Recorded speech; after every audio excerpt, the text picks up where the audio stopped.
My parents asked when I'd finally be someone like my brother, but they didn't know I'd already built a $91 million company.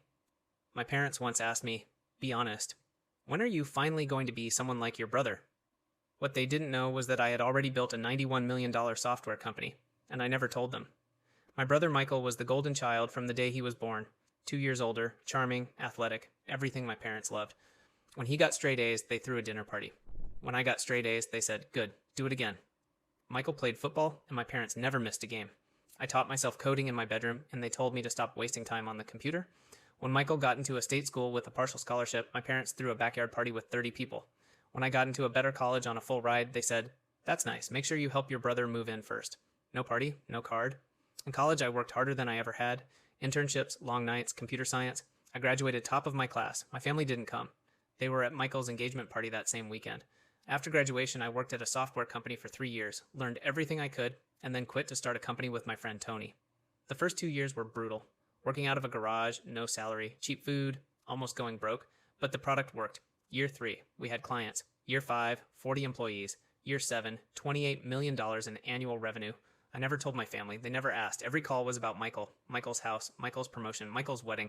My parents spent $60,000 on that wedding and then asked me if I could send $5,000 for flowers. I said no. At the wedding, my dad raised a toast. Michael is everything a father could hope for in a son. The pride of this family.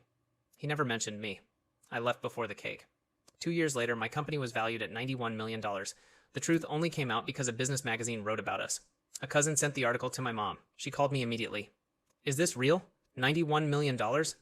Company valuation, I said.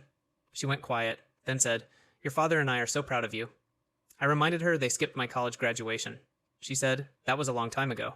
I said, no, Michael was always the priority. That was a choice you made every day for 30 years. The next night, my dad called. Maybe you could bring Michael into the company. Families should stick together. I almost laughed.